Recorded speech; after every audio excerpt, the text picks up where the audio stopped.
Alors nous allons commencer cette belle soirée avec la magnifique Soisic Bruno.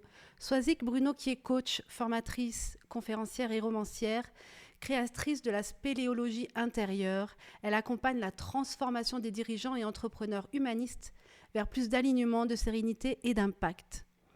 Comme tout humain, vous pouvez traverser des moments de turbulence, générateurs de stress. Ils peuvent fortement impacter votre motivation si vous restez bloqué en zone d'impuissance. Et dans sa masterclass, Soisic vous éclaire sur 2 autres zones et vous explique comment y accéder pour quitter la confusion et retrouver la connexion à votre élan vital. Soisic Bruno, de l'impuissance à l'influence. Soisic, c'est à toi. Bonjour, bienvenue dans cette masterclass de l'impuissance à l'influence. Je m'appelle Soisic Bruno, je suis coach professionnel, conférencière, formatrice, romancière et j'accompagne les dirigeants et les entrepreneurs humanistes à s'aligner pour gagner en impact et surtout en sérénité. Et tout ça grâce à la spéléologie intérieure. Alors pourquoi ce thème de l'impuissance à l'influence ? Eh bien, j'espère vous transmettre à travers ces quelques minutes une clé importante qui va vous aider à bouger un petit peu vos propres lignes pour pouvoir travailler sur cette notion d'énergie, de maintien d'énergie qui fait que malheureusement, quand on n'en prend pas soin, on peut se retrouver, et surtout en tant que dirigeant d'entreprise, dans des situations de mal-être et de démotivation profonde. Alors ce thème, il n'est pas venu par hasard, il est venu justement parce que les dirigeants qui viennent me voir sont souvent dans cette espèce de confusion personnelle. Ils ont un projet qui leur plaît, qu'ils ont choisi, ils ont créé une entreprise qui fait sens pour eux, et pourtant, à un moment donné, ils arrivent dans cet espace où l'épuisement s'est installé, où ils ont le sentiment de subir leur environnement. Ils ont le sentiment de ne plus vraiment avoir la main et plus de devoir suivre une direction qui n'est pas exactement la direction qu'ils aimeraient suivre, mais ils ont le sentiment finalement de ne pas avoir de choix. Et cette démotivation, elle crée une difficulté à se lever le matin. Elle va aussi créer des émotions inconfortables, de la frustration, un sentiment d'anxiété. Il peut y avoir de la colère aussi. Donc, avec ces éléments-là, ça crée aussi des comportements qui sont parfois pas tout à fait ajustés à ce qu'ils aimeraient. Ils peuvent avoir des comportements réactifs vis-à-vis des gens qui les entourent, aussi vis-à-vis de leur entourage. Ils peuvent aussi se retrouver dans des difficultés en lien avec des décisions à prendre. Il peut y avoir du doute par rapport à certaines décisions, des ruminations mentales, de la procrastination. Et puis, petit à petit, tout ça s'accumule un petit peu et fait qu'ils ne se retrouvent plus du tout à la bonne place. Ils ont même parfois l'envie de tout arrêter, de tout lâcher. Et surtout, ils se retrouvent incapables de savoir comment redresser la barre. Ils sont dans cette situation d'impuissance. Le sentiment d'impuissance, c'est une émotion très forte qui mène à de l'anxiété profonde. Puisque, imaginez, si vous vous retrouviez dans une pièce noire, fermée à clé, sans avoir la possibilité d'avoir une issue, vous laisseriez en vous, il y a une sensation d'anxiété qui s'installerait puisque vous n'avez pas d'issue possible, ou de voie, ou de chemin à prendre. Donc, finalement, la démotivation, elle ne vient pas comme ça. La démotivation, cette sensation de subir, fait quoi? C'est-à-dire que ça va impacter notre niveau d'énergie. On a tous en nous un élan vital. On a tous en nous une énergie vitale. Cette énergie vitale, c'est celle qui nous fait avancer dans la vie. C'est comme dans votre voiture, vous ne partiriez pas avec le réservoir à sec. De toute façon, votre voiture, elle ne démarrerait pas. Vous êtes obligé de mettre de l'essence dedans. Votre énergie vitale, c'est un petit peu la même chose. Votre corps, tous les comportements que vous allez mettre en place, les pensées que vous allez alimenter, ils vont être nourris par le niveau de votre énergie vitale. D'accord? Donc forcément, plus votre énergie vitale va être haute et plus vous allez avancer facilement, fluidement. Vous allez avancer loin aussi, sans vous soucier de savoir est-ce que je vais m'épuiser. L'énergie, elle est là, il y a ce qu'il faut et donc ça roule. Seulement, cette énergie, elle s'épuise. elle s'épuise naturellement tous les jours, parce que c'est le lot de tout le monde, parce qu'on fait tous face à des contrariétés, et que pour faire face aux contrariétés de la vie, aux difficultés, alors des petites, des plus grosses, forcément plus elles sont grosses et plus on va avoir besoin d'aller puiser dans cette énergie. Notre énergie, en fait, elle nous aide à aller trouver des ressources pour faire face à toutes ces difficultés. Donc dans une vie d'entrepreneur et de dirigeant d'entreprise, bien évidemment, le niveau d'énergie requis pour faire face à ces difficultés est déjà assez important, puisque les difficultés sont souvent non seulement assez importantes, mais surtout elles sont récurrentes, puisque tous les jours dans une vie d'entrepreneur, il y a des décisions à prendre, il faut faire avec les aléas, et ça nécessite de l'énergie, d'accord. Donc il y a cette base-là déjà, qui est la même pour tout le monde, avec toutes ces contrariétés qui arrivent dans le quotidien. La deuxième chose, c'est la qualité des liens qu'on entretient.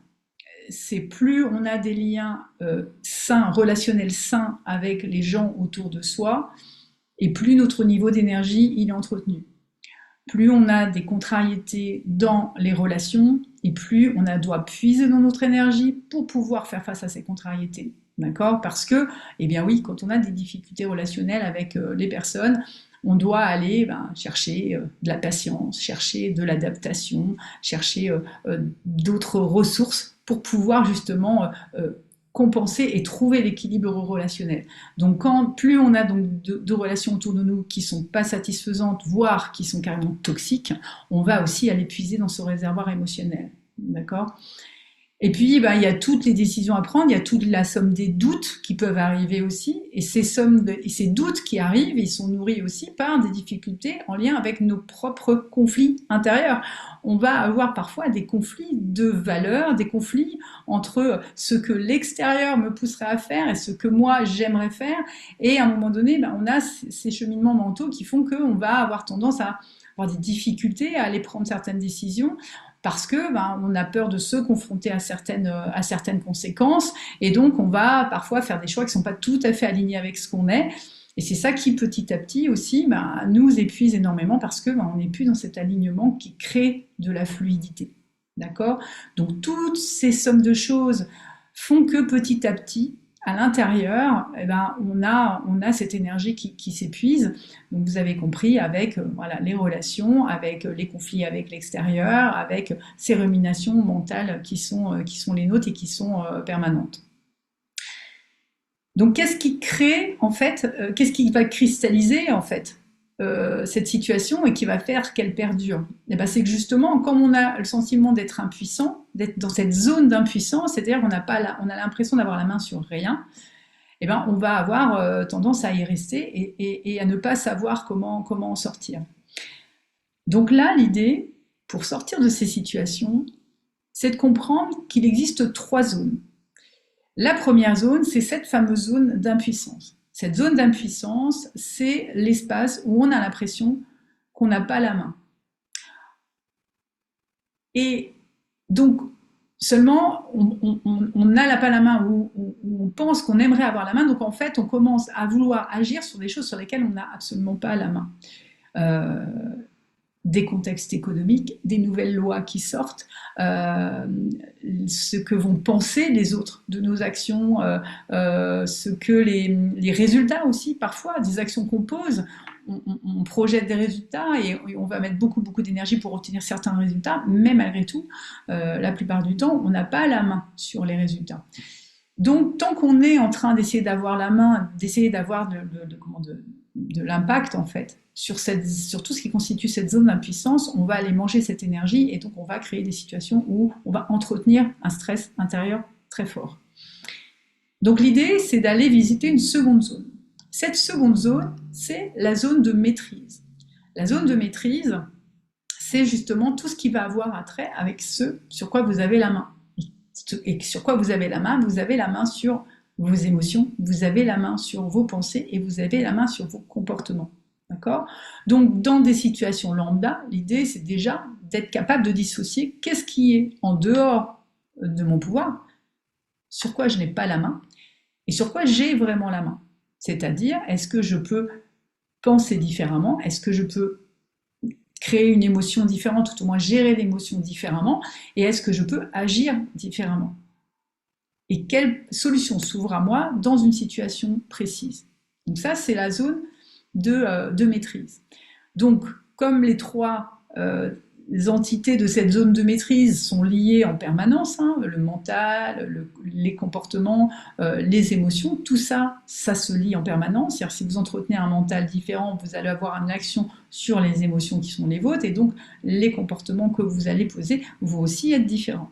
Donc déjà, on commence à récupérer une partie de tout ce qui peut créer la contrariété, d'accord, et tout ce qui peut créer de la confusion. Et là, vous allez me dire, bah ok, donc il y a les deux, mais c'est quoi cette troisième zone?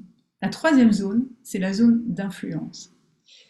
Vous n'avez pas la main directement sur tout ce qui constitue la zone d'impuissance. En revanche, si vous reprenez la main sur votre zone de maîtrise, vous allez créer une troisième zone qui s'appelle la zone d'influence.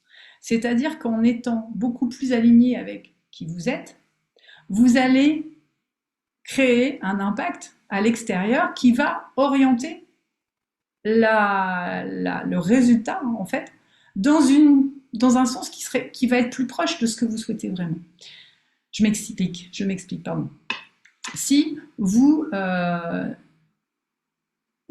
avez, je pense à un de mes clients en tête, si vous avez par exemple un salarié qui est toujours en train de râler, qui est toujours en train de se plaindre, si vous le mettez si vous considérez que c'est dans votre zone d'impuissance, vous allez essayer voilà, essayer de faire avec, voilà. Mais ça va vous manger énormément d'énergie, d'accord? Donc vous allez effectivement aller dans vos zones de maîtrise, travailler sur quelles sont mes pensées, quels sont mes comportements, etc.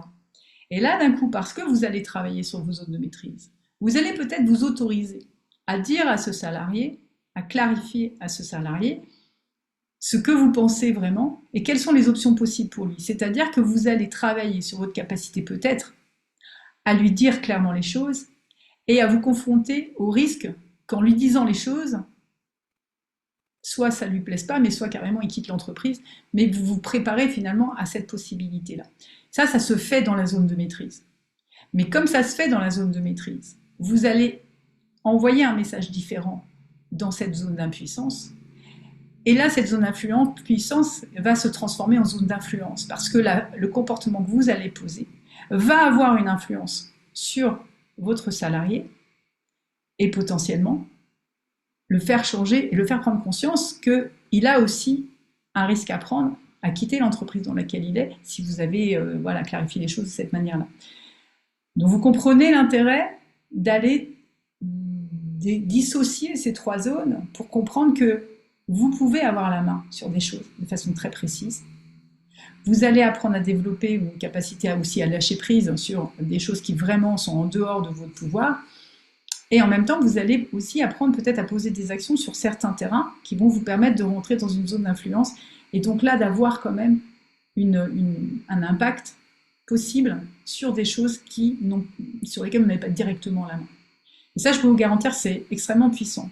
Et ça veut dire développer sa capacité à être vraiment dans l'alignement de ce qu'on souhaite, reprendre la main sur ce qu'on veut transmettre, ce à quoi on veut contribuer dans le monde, c'est apprendre à se donner de l'amour à soi, c'est-à-dire apprendre à écouter ce qui vit en soi, apprendre à honorer ses valeurs, être dans le respect de ce qui nous anime. Et une fois qu'on fait tout ce travail d'intériorité pour pouvoir justement créer cet alignement, on voit surgir cette fameuse zone d'influence qui va aller finalement nourrir et alimenter encore plus positivement le système qu'on a mis en place et qui va contribuer de façon beaucoup plus efficace à nourrir le cap qu'on s'est donné en tant que dirigeant et entrepreneur. Voilà.